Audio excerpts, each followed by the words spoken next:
Il fait nuit sur la terre. Un cirque est installé dans un terrain vague. Les lampions d'un chapiteau rouge et jaune sont éteints. Tout autour, des carrousels aux couleurs vives et chaudes. Rondes comme des ventres, les caravanes abritent en leur sein les forains endormis. Dans la plus petite des caravanes, le couple Sochka. Lui, Auguste, c'est un vieux clown qui ne vend plus des sourires. Elle, Zelda, elle attend que le temps passe. Dans sa tête, il y a du vide. La vie d'Auguste et Zelda se consume, lourde, monotone. Dans la chaleur de la nuit, Zelda ne trouve pas le sommeil. « Auguste, Auguste, tu dors ?» Auguste est endormi, recroquevillé sur une banquette, le visage fermé au rêve. Emmitouflée dans un peignoir délavé, Zelda sort de la caravane, doucement, sans faire de bruit. Dehors, l'air est plus supportable. Berceuse improvisée, bruit sourd et rond, le ronflement des tigres la rassure. Elle marche, droit devant elle. Elle s'arrête devant le chapiteau, entre. Une échelle est tendue vers une fausse lune de vessie de porc. À son pied, il est assis, lui, un gadjo à la peau basanée, aux longs cheveux d'ébène. Bartabas est arrivé dans le cirque quelques jours avant l'été. Danseur et vagabond, il a fait escale dans la communauté tzigane, le temps d'une saison.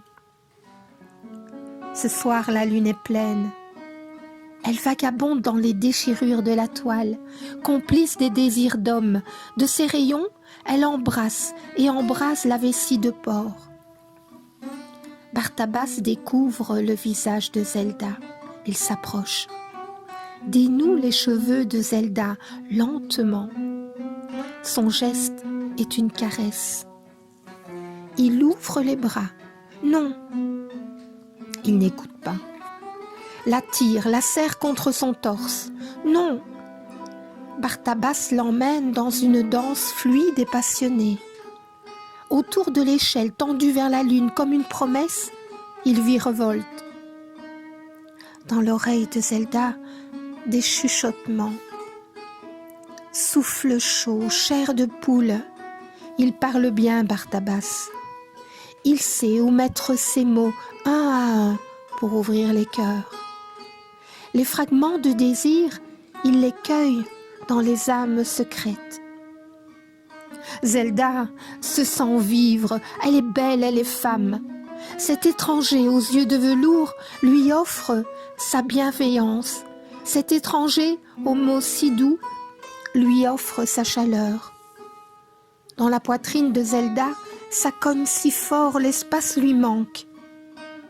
Ignorer ses battements, ignorer ses désirs, ne pas blesser Auguste qu'elle aime sans retour. Elle grimpe à l'échelle, exaltée, apeurée, sentiment oublié.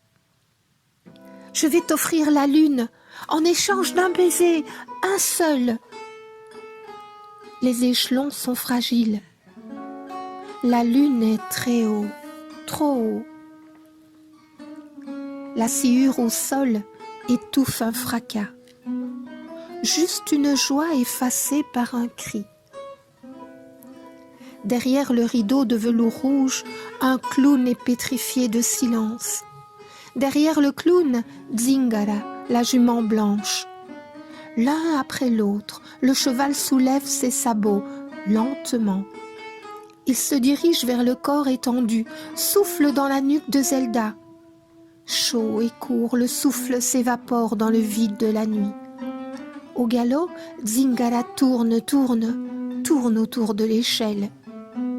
Sa crinière ruisselante devient un voile de soie dans les rayons de lune. Auguste et Bartabas se regardent, sans haine. Tu sais, elle souriait. Oui, souvent. Il y a sur la terre un chapiteau rouge et jaune. Chaque soir, une échelle est tendue vers une lune de vessie de porc.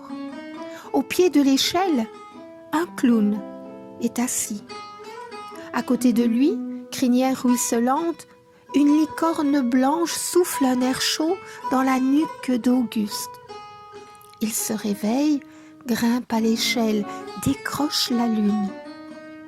Magie, illusion, la licorne blanche s'est évaporée dans le vide de la nuit. Une danseuse, habillée de soie blanche, reçoit la lune en cadeau. Elle ressemble à Zelda. Elle ressemble à l'amour. C'est le clou du spectacle d'un cirque comme les autres. Il y a sur la terre un homme qui comprend, un peu tard, que de trop les retenir, les sentiments s'endorment et peuvent un jour mourir.